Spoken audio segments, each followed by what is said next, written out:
EU-ympäristömerkki on maailman kansainvälisin ympäristömerkki. Se on käytössä yli 30 maassa. EU-ympäristömerkillä on maantieteellisesti laajin kattavuus ja se on erittäin tärkeää UPM:n kaltaiselle globaalille yritykselle, eli yhdellä merkillä pärjättäisiin läpi Euroopan ja miksei muuallakin.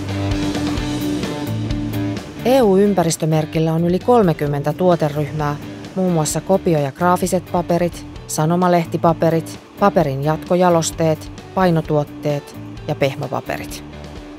EU-ympäristömerkityt tuotteet ja palvelut täyttävät tiukat ympäristövaatimukset, jotka perustuvat elinkaariajatteluun.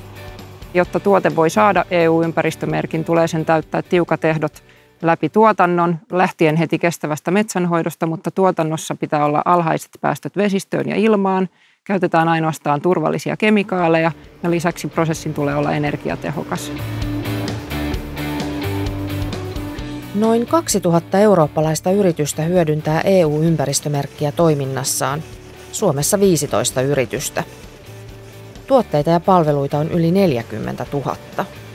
UPM:n mielestä EU-ympäristömerkki on erinomainen tapa viestiä tuotteen ympäristöystävällisyydestä kuluttajalle.